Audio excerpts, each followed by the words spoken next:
అందరికీ నమస్కారం.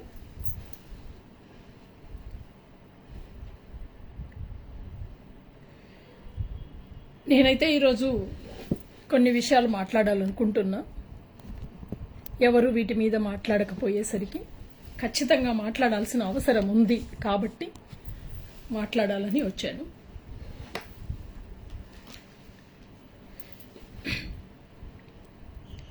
నిన్న ఉదయం కౌంటింగ్ కూడా నేను కూడా చూడటం జరిగింది. ప్రతి ఒక్కరికి హక్కు ఉంది. ఈ ప్రజాస్వామ్యంలో మనం ఓట్లేసాము. ఈ ప్రజాస్వామ్యంలో ఓట్లేసిన ప్రతి ఒక్కరికి మన ఓటు ఏమైపోయిందో తెలుసుకోవాల్సిన బాధ్యత ప్రతి ఒక్కరిపైన ఉంది. అనేక రకాలైన అనుమానాలకి తావిస్తోంది జరిగిన రిజల్ట్స్ చూస్తే. నిన్న రిజల్ట్స్ స్టార్ట్ అయినా 8 గంటలకి రిజల్ట్స్ స్టార్ట్ అవ్వడం మొదలు పెడితే ఇంకా పోస్టల్ బ్యాలెట్ రెండు ఒకేసారి స్టార్ట్ చేసినా కూడా టీవీ 5లో ఏబిఎన్లో ముఖ్యంగా టీవీ 5లో ఒకేసారి 60, 80, 105 అని వేస్తున్నాడు తప్ప మిగతా ఏ ఛానల్లో రానటువంటి స్క్రోలింగ్ టీవీ 5లో ఎందుకు లీడ్ వచ్చింది అన్నది ఒకసారి ఆలోచించాలి. అదేవిధంగా కేకే సర్వే అని ఒకతను చేశాడు. కేకే సర్వే అని చేసి అతను ఖచ్చితంగా ఇన్నే వస్తాయి అని చెప్పటం అనేది సర్వేలు అందరూ చేశారు. మిగతా సర్వేలు ఏమీ తప్పు కాదు. ఖచ్చితంగా ఏదో జరిగింది. ఈ ప్రజాస్వామ్యంలో ఇంత దారుణమైనటువంటి మోసము దగా జరుగుతూ ఉంటే చూస్తూ ఊరుకోవాల్సిన అవసరం ఏంటి? ఎందుకంత భయపడాలి? ఖచ్చితంగా అయితే ఏదో జరిగింది. ముఖ్యంగా చెప్పాలంటే నాకు తెలిసినంత వరకు నాకు చాలా మంది నిన్నటి నుంచి కూడా పబ్లిక్ నుంచి కూడా కాల్స్ వస్తున్నాయి, విలేజెస్ నుంచి కూడా కాల్స్ వస్తున్నాయి. చాలా మంది మేమందరం ఓట్లు వేసాము, మా ఓట్లు ఏమైపోయాయి అని అడుగుతున్నారు. ఒక లాజిక్ చూద్దాం. ఇక్కడ కనీసము ప్రభుత్వానికి వ్యతిరేకత ఉంది అనుకుందాం. రాజకీయాలకు అతీతంగా ఒక పౌరురాలిగా నాకున్న హక్కు ప్రకారమే నేను మాట్లాడుతున్నా ఈరోజు. ఒక రాజకీయ పార్టీ కోసం కాదు. ఎందుకు ఎలక్షన్ పెట్టారు? ఎందుకు పెట్టారు? స్వతంత్రంగా వారి యొక్క హక్కును వినియోగిస్తున్నప్పుడు ఆ హక్కుకు భంగం వాటిల్లింది ఖచ్చితంగా అని చెప్పొచ్చు.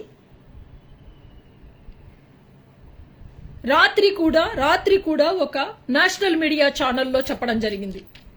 ఏమని? ఇజ్రాయెల్లో కాంగ్రెస్ పార్టీ కుమ్మక్కయ్యి ఒక సాఫ్ట్వేర్ కంపెనీ, దాన్ని A1 అంటూ చెప్పాడు అతను. ఒక సాఫ్ట్వేర్ కంపెనీ AI అని చెప్తూ వచ్చాడు.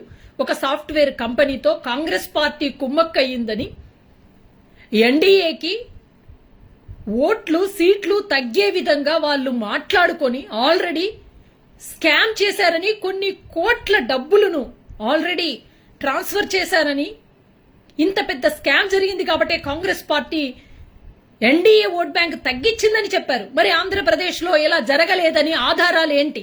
ఖచ్చితంగా ఇదే ఆంధ్రప్రదేశ్లో కూడా జరిగింది. ఇక్కడ ఎవరైతే షర్మిలమ్మ ఉందో, కాంగ్రెస్ పార్టీ షర్మిలమ్మ ఉందో, ఈ షర్మిలమ్మతో కుమ్మక్కయ్యి ఈ చంద్రబాబు నాయుడు, ఈ పవన్ కళ్యాణ్, లోకేష్ ముగ్గురు కలిసి కుమ్మక్కయ్యి ఈ రాష్ట్రానికి ఈవీఎంలు ఈ రాష్ట్రానికి రాకముందే ఇజ్రాయెల్లో టెక్నాలజీ ద్వారా ఈవీఎంలన్నీ కూడా కూటమికి అనుకూలంగా ప్రోగ్రాం జరిగింది అన్నది వాస్తవం.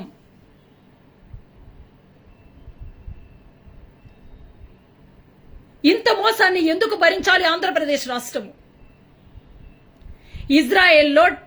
ఇజ్రాయెల్ టెక్నాలజీ ద్వారా ఏదైతే ఈవీఎంలను ట్యాంపరింగ్ చేస్తూ ఈ రాష్ట్రానికి ఈవీఎంలు రాకముందే ప్రోగ్రాం చేసి మరి ఈవీఎంలను ఈ రాష్ట్రానికి తీసుకువచ్చారు. ఎన్డీఏతో ఏర్పడినటువంటి కూటమి ఏదైతే ఉందో, ఈ దుర్మార్గులు ఇంత దారుణమైన చర్యలకు పాల్పడ్డారు అన్నది ఖచ్చితంగా ఇది నిజం. కొన్ని ఉదాహరణలు చూద్దాం. ముందే వీళ్లకు కరెక్ట్ ఫిగర్ ఎలా తెలుసు? ఏ విశ్లేషకుడైనా, ఏ సఫాలజిస్ట్ అయినా సరే ఒక 10 సీట్లు అటో ఇటో చెప్తాడు. వీళ్ళెందుకు ఖచ్చితంగా ఇదే ఫిగర్ ను ఒక వ్యక్తిని స్టూడియోలో కూర్చోబెట్టి మాట్లాడిచ్చారు?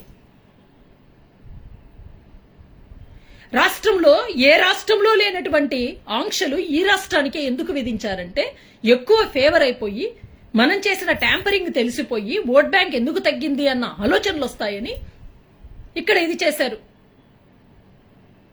కొన్ని ఉదాహరణలు ఇంకా చూద్దాం. మాచర్లలో గొడవకు సంబంధించి ఈవీఎంలు పగలగొట్టిన విషయం వీడియో ఎలా ఒక రాజకీయ పార్టీ లోకేష్ కి ఎలా వచ్చింది? ఈవీఎం ట్యాంపరింగ్ చేశారు కాబట్టి అక్కడ ఉన్న సీసీ కెమెరాల ద్వారా వాళ్ళు వీడియోను తీశారన్న వాస్తవము కాదా? అదేవిధంగా పోలైన ఓట్స్ కంటే కొన్ని ఉదాహరణలు మన నాలెడ్జ్ ప్రకారమే ఆలోచిద్దాం. పెద్ద సాక్ష్యాలు అవసరం లేదు. నేను చాలా మందికి చెప్పాలని ట్రై చేశా, ఎవరు పట్టించుకునే పరిస్థితిలో లేరు.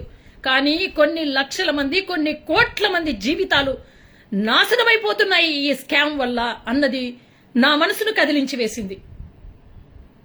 నా మీద ఎటువంటి చర్యలు తీసుకున్నా నేను ఐ డోంట్ కేర్.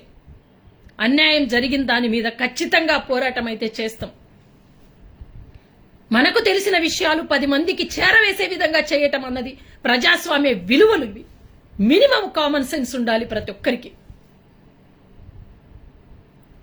కొన్ని ఉదాహరణలు చూద్దాం. ప్రభుత్వము వెల్ఫేర్ చేసింది, ఉమెన్ ఎంపవర్మెంట్ చేసింది, రాష్ట్రంలో రైతులకు చేసింది, విద్యార్థులకు చేసింది. గ్రామ సచివాలయాల ద్వారా రూరల్ ఏరియాలో ప్రతి ఇంటికి వెల్ఫేర్ అందింది.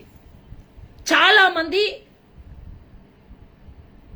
స్టార్ క్యాంపెయినర్స్ గా బయటికి వచ్చి ఈ రాష్ట్రం ద్వారా మేము లబ్ధి పొందాము, మా కొడుకు, మా మనవడు అంటూ చెప్పుకున్నారు.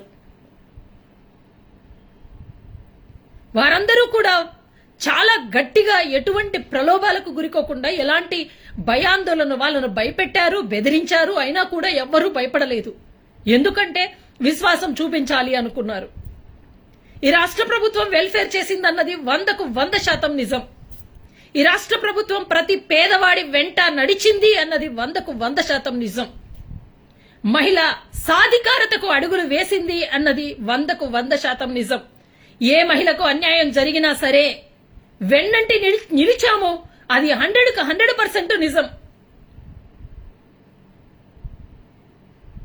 ఇన్ని నిజాలు జరిగినప్పుడు ప్రభుత్వ వ్యతిరేక ఓట్ బ్యాంక్ ఒకవేళ వచ్చినా ప్రభుత్వ అనుకూల ఓట్ బ్యాంక్ ఏమయ్యింది? ప్రభుత్వానికి అనుకూల ఓట్ బ్యాంక్ అనేది ఒకటి ఉంటుంది కదా. కనీసము గతంలో 2019 ఎన్నికలను గమనించినా కూడా 19 ఎన్నికల్లో గెలిచిన వారి మెజారిటీ ఎంత?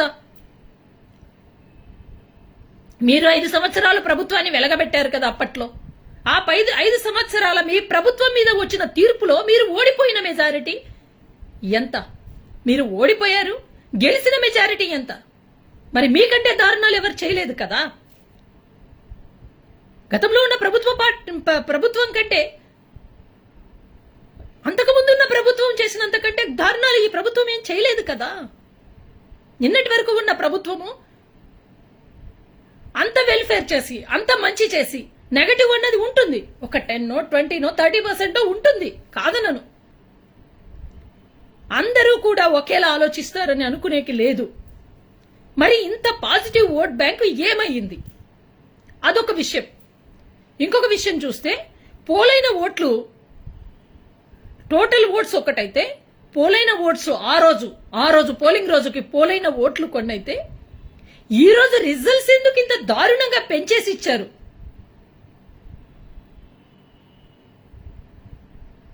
ఇది చాలా అనుమానాలకు తావిస్తోంది ఇలాంటి విషయాలు. ఉదాహరణకు నేను కొన్ని నియోజకవర్గాలు నేను కూడా చూశాను. నిన్నటి నుంచి ఈ ఓటమిని, ఈ తీర్పును నమ్మేలా లేదు అంటూ నేనైతే ప్రతిసారి చెప్తూనే ఉన్నా. ఈ ఓటమి, ఈ తీర్పు ప్రజాస్వామ్య తీర్పు కాదు, ప్రజలు ఇచ్చిన తీర్పు కాదు.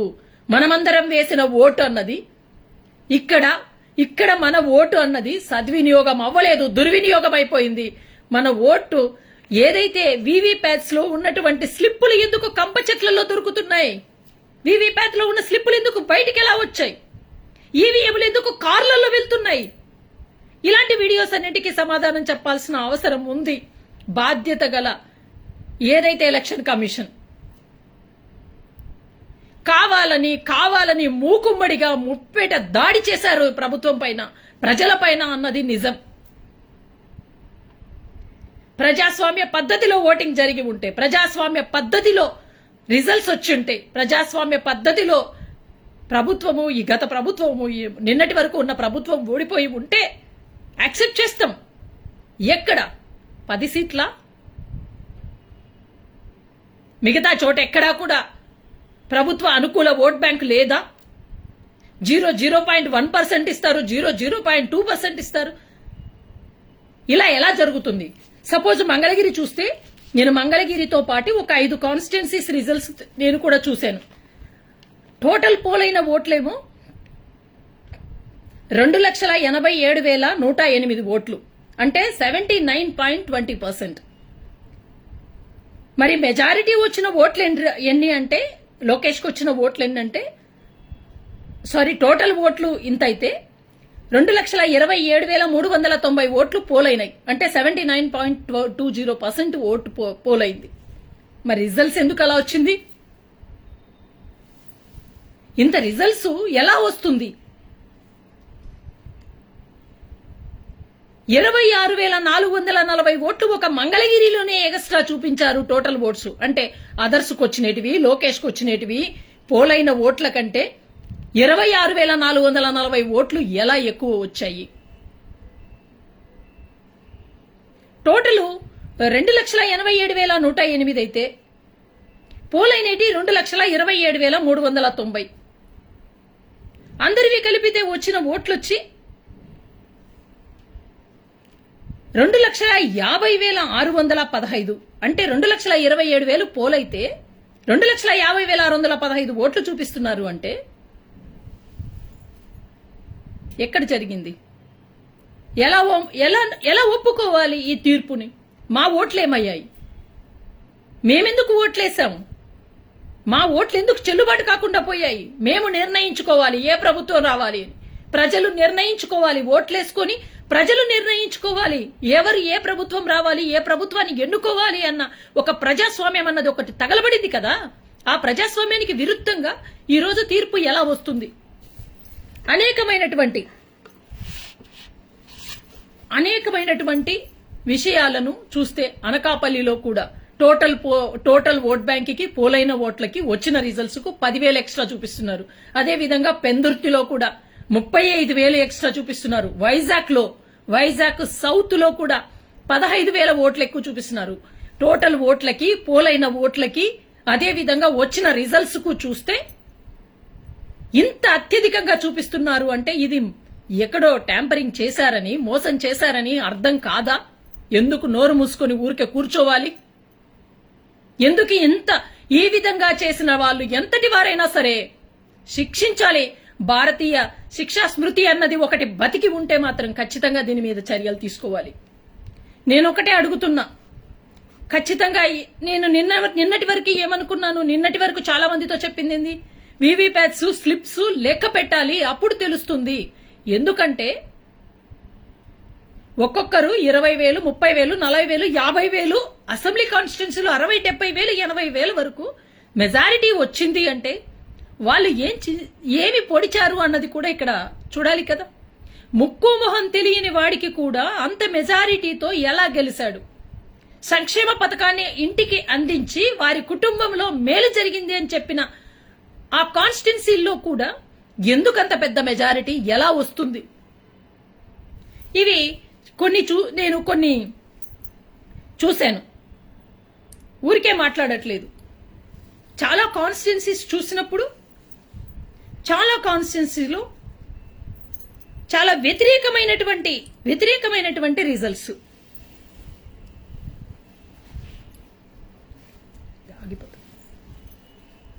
ఇంత దారుణంగా కొన్ని కాన్స్టిట్యున్సీస్ ఖచ్చితంగా ఈ వీవీప్యాట్స్ లెక్కించమని అడగాలని కోరుకున్నా. కానీ ఆ వీవీప్యాట్స్ స్లిప్పులు కూడా నిన్న కంప చెట్లలో ఏరుకుంటుంటే చూసి ఇది చేసినా కూడా లాభం లేదు. ఖచ్చితంగా ఈ ఎలక్షన్ ని రీకాల్ చేయాలి. మళ్ళీ ఏదైతే బ్యాలెట్ పేపర్స్ మీద ఓటింగ్ జరిగితేనే ఇక్కడ ప్రజాస్వామ్యం నిలబడుతుంది తప్ప ఇంత అప్రజాస్వామికంగా ఎంతమంది పెద్దలు ఇందులో ఇన్వాల్వ్ అయ్యారో, ఒక రాష్ట్రంలో వెల్ఫేర్ చేసిన అంటే ప్రజాస్వామ్యం మీద కనీసము ప్రజల మీద కూడా నమ్మకం లేకుండా పోయే విధంగా చేశారు అన్నది వాస్తవం. ఇంత దారుణానికి నిజంగా ఇది ఎంత పెద్ద నేరం? ఇంత దారుణానికి ఒడిగట్టింది ఎవరు? ఎవరెవరు వారికి సహాయం చేశారు? ఎందుకు యాక్సెప్ట్ చేయాలి ఈ ఓటమిని? పని చెయ్యకపోతే ఏదైనా సరే ఓకే, ఏదైనా ప్రజలకు అసలు వెల్ఫేరే ఇవ్వకపోతే, ఇచ్చిన అధికారాన్ని దుర్వినియోగం చేసింటే యాక్సెప్ట్ చేయాల్సిందే. ప్రజాస్వామ్యంలో ప్రజలందరూ కూడా స్వచ్ఛందంగా ఓటు వేస్తే 81 నుంచి 81.9 సపోజ్ 82% వరకు ఓట్ బ్యాంక్ పోల్ అయింది.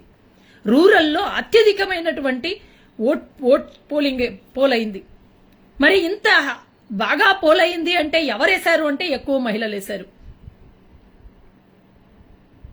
పోనీ కనీసం రూరల్ ఏరియాలో అయినా సరే కనీస ఓట్ బ్యాంకు ఎందుకు అధికార పార్టీ అంత చేసిన అధికార పార్టీకి ఎందుకు ఓట్ పోల్ అవ్వలేదు? ఆ మాత్రము ఆలోచన ఉండదా? జరిగిన ఓట్ పోలింగ్ మనం సపోజ్ మంగళగిరినే చూసుకుంటే 79.20% పోలింగ్ జరిగింది అని ఎలక్షన్ కమిషనే చెప్తుంటే 100.5% రిజల్ట్ చూపిస్తున్నాడు. ఎలా వచ్చింది? 100% దాటి రిజల్ట్ ఎలా వచ్చింది? పోలింగ్ జరిగిన దానికంటే రిజల్ట్ ఎలా చూపిస్తున్నారు? ఎందుకింత మమకారం వాళ్ళ మీద? ఇక మహిళా కమిషన్కి వస్తే నేషనల్ కమిషన్ అన్ని చోట్ల కూడా మీటింగ్స్ పెడుతోంది, కార్యక్రమాలన్నీ బాగా దిగ్విజయంగా చేస్తోంది. కానీ ఆంధ్రప్రదేశ్ రాష్ట్రంలో మహిళా కమిషన్ కదలకూడదంట. ఆయన ఆర్డర్ చేశారు ఎలక్షన్ కమిషనర్ గారు. దాన్ని కూడా భరించాం. మేం చెప్తే ఏ పోలీస్ ఆఫీసరు వినలేదు. మేము ఒక మహిళకు అన్యాయం జరుగుతోంది, వాళ్ళకు న్యాయం చేయమంటే రిప్లై చేయని ఎస్పీలు కూడా ఉన్నారు. కొంతమంది చేశారు. ఆ మహిళను కాపాడాలన్నా కూడా, మాకు కనీసం అక్కడికి వెళ్లాలన్నా కూడా కనీస సౌకర్యాలు కూడా లేకుండా చేశారు. మీరెవరైనా సరే మహిళా కమిషన్ వాళ్ళతో కలిస్తే మీ ఉద్యోగాలు తీసేస్తామంటూ బెదిరింపులకు పాల్పడ్డారు. ఇవన్నీ కూడా భరించాం. ఎందుకంటే ప్రజాస్వామ్యం అనేది ఒకటి ఉంది కదా. ఎలక్షన్ జరుగుతోంది కదా, తీర్పు తర్వాత ఈ ఆంక్షలు ఉన్నన్ని రోజులే కదా, తీర్పు తర్వాత ఒక కమిషన్ కాన్స్టిట్యూషనల్ బాడీని ఎలా ఇంత కండిషన్స్ తో ఆపుతారు? ఒక అమ్మాయి ఆత్మహత్య చేసుకొని చనిపోతే విశాఖపట్నం వరకు వెళితే ఆఖరికి వెహికల్ ఇవ్వమన్నారు, సెక్యూరిటీ ప్రోటోకాల్ ఇవ్వమన్నారు, ఒక రూమ్ కూడా ఇవ్వమన్నారు. ఆఖరికి నేను ఇక్కడి నుంచి నా వెహికల్ సొంతంగా తీసుకొని ఇక్కడి నుంచి నేను కమిటీ వేసి కమిటీనంతటినీ కూడా నేను కారులో తీసుకెళ్లి నా సొంత డబ్బులతో రూములు పెట్టుకొని చేశాను. ఎలక్షన్ కమిషన్ కు నేను లెటర్ పెట్టాను. ఏంటండి ఇది? మాకు కూడా స్వతంత్రంగా మేము కూడా పనిచేసే ఇది కల్పించండి అని. రిప్లై లేదు.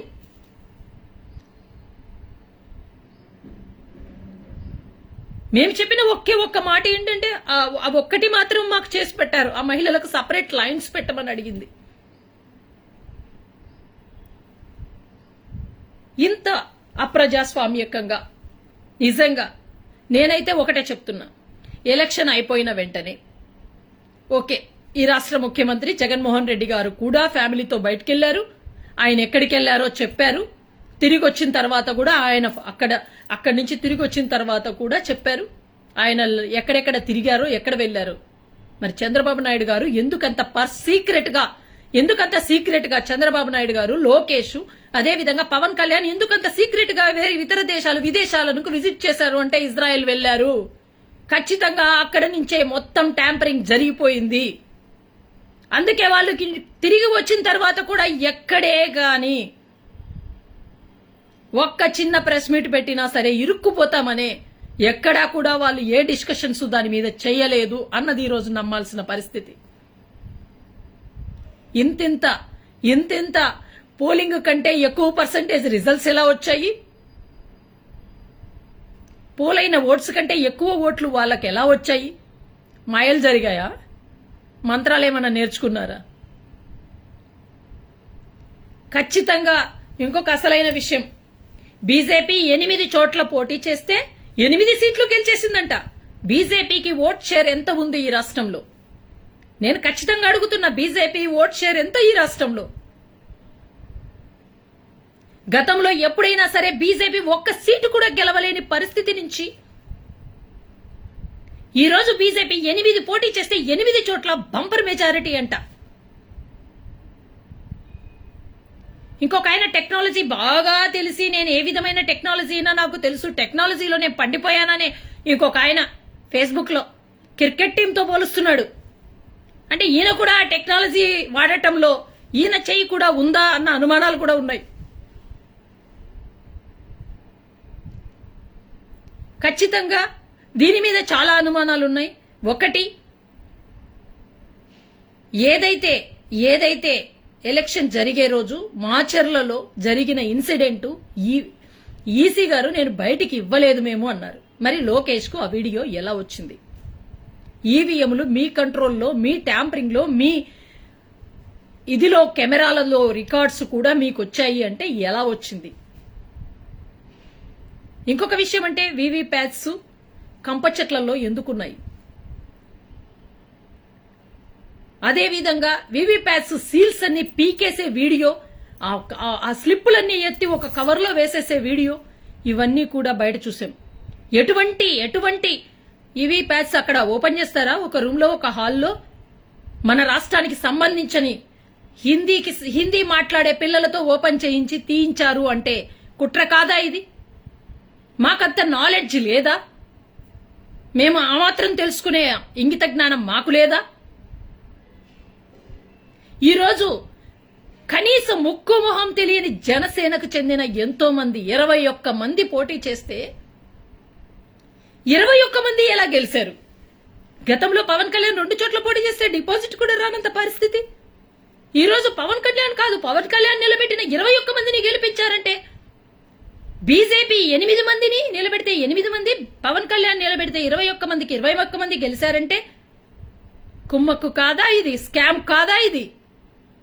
ఎన్డీఏతో కలిసి స్కామ్ జరిగింది ఆంధ్రప్రదేశ్ రాష్ట్రంలో ఈవీఎంల మీద. ఆంధ్రప్రదేశ్ ప్రజలను భారీగా మోసం చేశారు.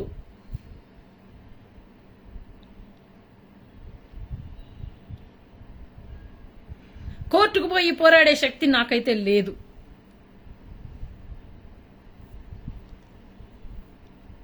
కానీ ప్రజలకు తెలియాలి, ఇది ప్రజాస్వామ్యమైన గెలుపు కాదు వారిది.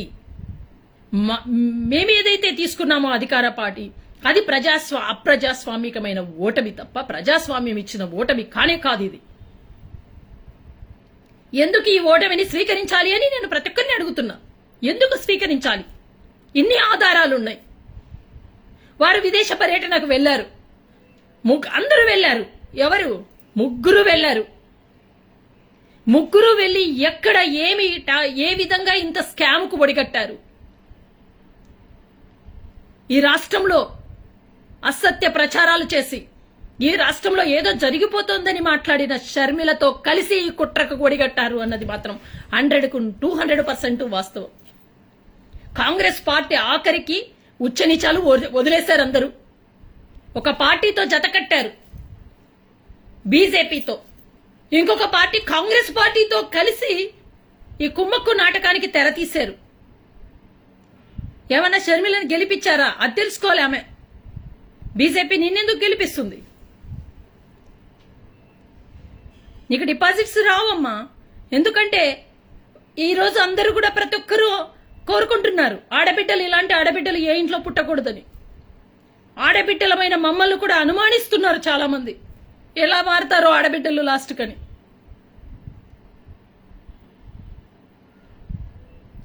నిజంగా అనేకమైన ఉదాహరణలు. స్టార్టింగ్ లోనే టీవీ5కి ఎలా తెలుసు? 60 నుంచి 80 నుంచి 105కు అరగంటలో 105 వచ్చిందా లేదా టీవీ5లో చూడండి. టీవీ5లో 105 లీడింగ్ తెలుగుదేశం పార్టీకి అరగంటలో ఎలా వేశాడు? కేకే సర్వేలో ఖచ్చితంగా ఎన్ని సీట్లు అంటూ కూర్చొని ఈ రోజు ఈవీఎంలు వాళ్ళు ఎన్ని ట్యాంపరింగ్ చేశారో, ఎన్నైతే ఈవీఎంల మీద ట్యాంపరింగ్ చేసి వాళ్ళు గెలవాలనుకున్నారో అన్ని సెట్ చేసుకున్న తర్వాతే ఒక సర్వే చేయించినట్టుగా నాటకమాడి కూర్చోబెట్టి మాట్లాడిచ్చింది వాస్తవం కాదా? మాచర్ల వీడియో ఎలా బయటకు వచ్చింది? కారులో ఈవీఎంలు కారులో ఎందుకు వెళ్ళాయి? ఒక కారులో ఈవీఎంలు వెళ్లే వీడియో కూడా బయటకు వచ్చింది. అదేవిధంగా వీవీప్యాట్స్ ఇంకా కౌంటింగ్ కూడా జరుగుతుండగానే కంప చెట్లలో ఎందుకున్నాయి? అంటే ఆ ఈ వీవీప్యాట్స్ లో ఉన్న సీల్స్ ఊడబీకే గట్టిగా బలవంతంగా వేరే రాష్ట్రానికి సంబంధించిన హిందీ పిల్లలు ఊడబీకే వీడియో బయటికి వచ్చింది. అక్కడ ఎటువంటి పర్యవేక్షణ లేకోకుండా పీకేస్తున్నారు అన్ని. అంటే ఆ స్లిప్స్ అన్ని తీసి బయట పడేసి వాళ్ళకి కావలసిన స్లిప్స్ అన్ని లోపల పెట్టుకున్నారా? వీవీప్యాట్స్ లెక్క పెట్టాలి, లెక్క పెట్టే విధంగా డిమాండ్ చేయాలన్న ఆలోచన కూడా రాకుండా చేశారా? వచ్చినా కూడా దాంట్లో కూడా మీరు సక్సెస్ అయ్యేలాగా ప్లాన్ చేసుకున్నారా? అనేక అనుమానాలు ఉన్నాయి వీటిపైన. ప్రజాస్వామ్యంలో ఓటమిని ప్రతి ఒక్కరూ అంగీకరిస్తారు, ఎస్. కానీ ఇలాంటి ఓటమిని కాదు. ఇంత దరిద్రమైన 1% 2% ఓట్ బ్యాంకు ఉన్న వాళ్ళు కాదే ఎవరు? కనీసం మా ఓట్లు ఏమైపోయాయి? నిన్న కేఏ పాల్ గారు, ఆయన కమెడియన్ గానే చూస్తాం, కరెక్టే. కేఏ పాల్ గారు మాట్లాడారు నిన్న. ఆయన ఫ్యామిలీ మెంబర్స్ పోయి ఓట్లేశారు. ఆయనకు వేయకుండా ఎవరికన్నా వేస్తారా వాళ్ళ ఫ్యామిలీ మెంబర్స్? వాళ్ళ ఫ్యామిలీ మెంబర్స్ ఓట్లేస్తే ఆ బూత్ లో ఆయనకు 0 వచ్చింది.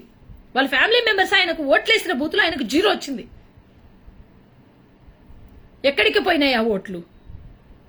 అనేక అనుమానాలు.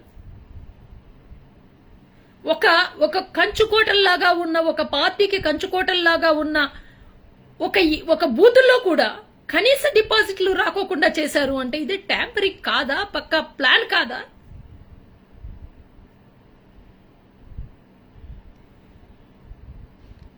ఎంతమంది జీవితాల మీద, ముఖ్యంగా ఈ రాష్ట్ర ప్రజల జీవితాల మీద దెబ్బ కొట్టారు. ఏ మహిళ కూడా పక్క రాష్ట్రాలలో ఉచిత బస్సు ప్రయాణం అంటే ఏ మహిళ కూడా చూశారు. ఈ రాష్ట్రంలో మహిళలేం బస్సుల్లో ఫ్రీగా తిరగాలని ఎవరు అనుకోవట్లేదు. పని బాట లేకుండా బస్సులెక్కి ఫ్రీగా జర్నీలు చేయాలని ఈ రాష్ట్రంలో ఏ మహిళ కోరుకోవట్లేదు.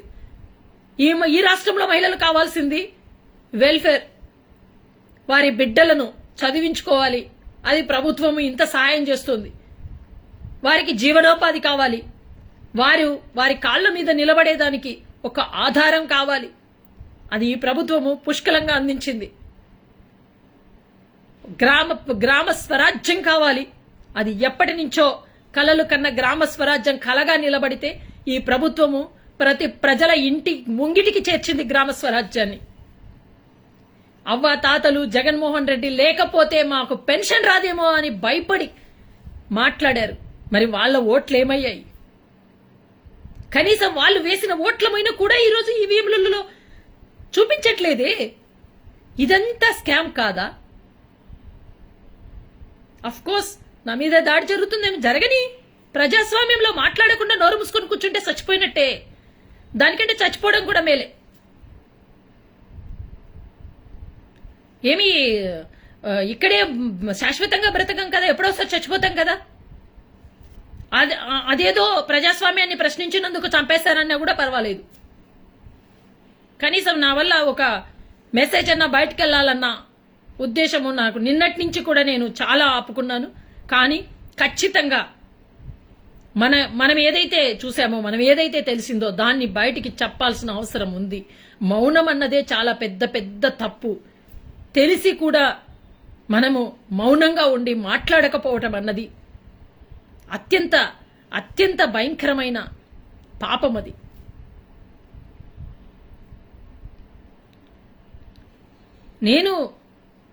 నేను నిజంగా భగవంతుని నమ్ముతా. నాకు నిజంగా నేను ఇదే అనుకున్నా. నాకు తెలిసింది ఏంటంటే స్టార్ట్ అయినప్పటి నుంచి కూడా ఎక్కడే కానీ గతంలో ఎలక్షన్ చూసాం, గతంలో రిజల్ట్స్ చూసాం. మరి ఇదే ఏబిఎన్ గతంలో ఈవీఎం ట్యాంపరింగ్ జరుగుతుంది మోడీతో కలిసి, కానీ ఎక్కడ గతంలో ప్రభుత్వం ఎప్పుడూ కూడా, గతంలో పార్టీ ఎప్పుడూ కూడా ఎన్డీఏతో కలిసి పోలేదు, విదేశాలకు పోయి ట్యాంపరింగ్లు చేయలేదు, ఇన్ని గొడవలు జరగలేదు. ఇంకొక ఆశ్చర్యకరమైన విషయం ఏంటంటే, ఎందుకయ్యా తెలుగుదేశం పార్టీ దగ్గర భద్రత పెంచారు? ఈవీఎంలు ఓపెన్ కాకసరికే భద్రత ఎందుకు పెంచారు? అంటే తెలుగుదేశం పార్టీ గెలుస్తుందని ఈవీఎం ఓపెన్ చేయకసరికే ఎలక్షన్ కమిషన్ కు తెలిసిపోయిందా? రిజల్ట్స్ అప్పటికల్లా తెలుగుదేశం పార్టీ ఆఫీస్ దగ్గర సెల్యూట్ కొట్టడానికి పోలీసులు ఇంకా లీడింగ్ లో ఉండగానే సెల్యూట్ ఎందుకు కొట్టారు? ఇవన్నీ కూడా అనుమానాలు ఇస్తున్నాయి. ముందే పక్కాగా వ్యవస్థలన్నింటినీ మేనేజ్ చేసి పక్కాగా వాళ్ళకు కావాల్సిందంతా కూడా చేసుకొని నామకే వాస్తీగా ఏదో చేస్తున్నామంటే చేస్తున్నామన్న కౌంటింగ్ అన్నది ఏదైతే ఉందో, గొడవలు జరుగుతాయి తర్వాత. అంటే మీరు చేసింది ఇంత దారుణం ఎప్పుడైనా ఈ రాష్ట్రంలో ఇన్ని సంవత్సరాల ప్రజాస్వామ్య బద్దంగా జరిగిన ఎన్నికలలో ఇంత గొడవలు జరిగాయా? ఇంత బందోబస్తు పెట్టారా? ఇంత ఫోర్స్ పెట్టారా? ఈరోజు ఓడిపోయిన పార్టీ ఎక్కడైనా దాడులు చేసిందా? ఈ ప్రభుత్వానికి మంచి చేయడం తప్ప దాడులు చేయటము, ఎవరినో ఇబ్బంది పెట్టడం తెలీదు. అలాంటి ప్రభుత్వాన్ని దించేయాలని అందరికీ బయటికి పోయి అరాచక ప్రభుత్వాన్ని దించామండి. ఏం అరాచకం? మీరు చేసింది అరాచకం. దారుణంగా ఇబ్బంది పెట్టారు. ఎక్కడికక్కడ మహిళల మీద దాడులు చేసింది మీరు.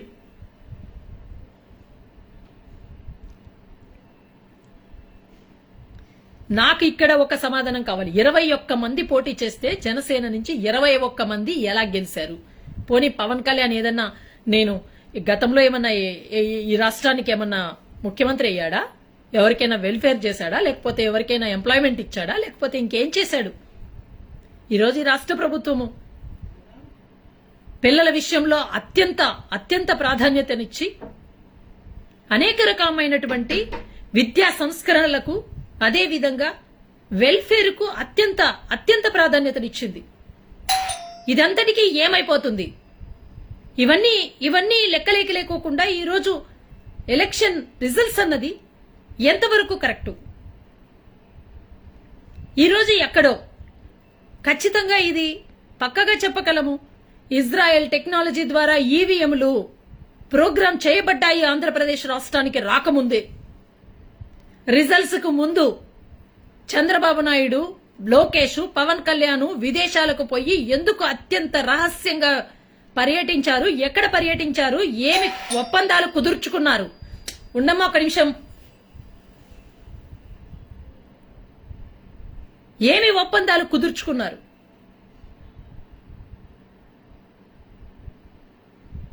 ఇవన్నీ కూడా తెలియాల్సిన అవసరం ఉంది.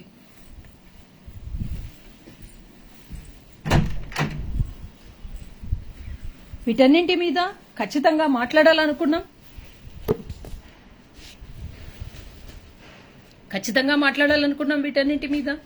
వీటన్నింటి మీద కూడా ప్రజలకందరికీ కూడా నిజాలు తెలియాల్సిన అవసరం ఉంది.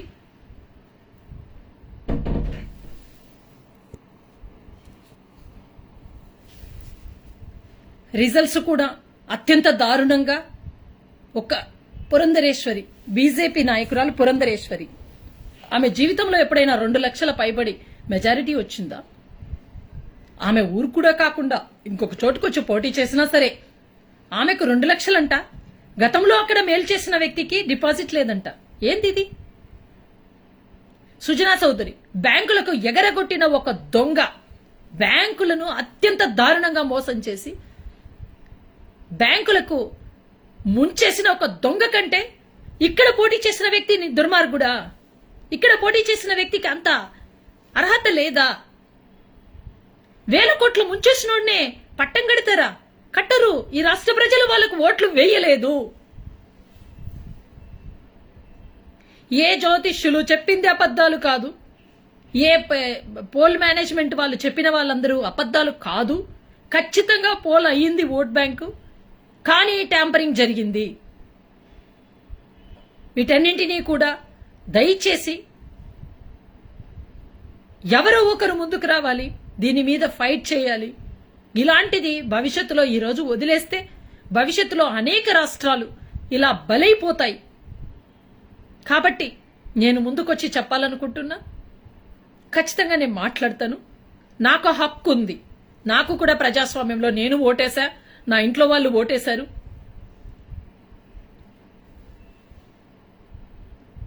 నా పిల్లలు ఓటేశారు, మేమందరం ఓటేశాము.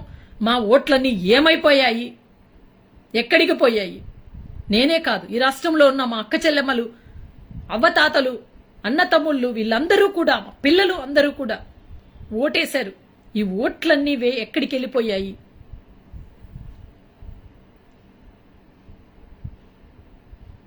దయచేసి ప్రతి ఒక్కరు, అందరూ చదువుకున్నారు, ఇంకా ఏ కాలంలో ఉన్నారు? ఇవన్నీ తెలిసినా కూడా ఎందుకు నోరు మూసుకొని ఇంట్లో కూర్చుంటారు? ప్రతి ఒక్కరు స్పందించాల్సిన అవసరం ఉంది. దీని మీద ప్రతి ఒక్క చోట చర్చ జరగాల్సిన అవసరం ఉంది. న్యాయపరంగా ఏ విధంగా అయితే ఇంత దారుణానికి ఒడిగట్టారో దాని మీద ఖచ్చితంగా వారికి శిక్ష పడే విధంగా కూడా పనిచేయాల్సిన అవసరం. Thank you.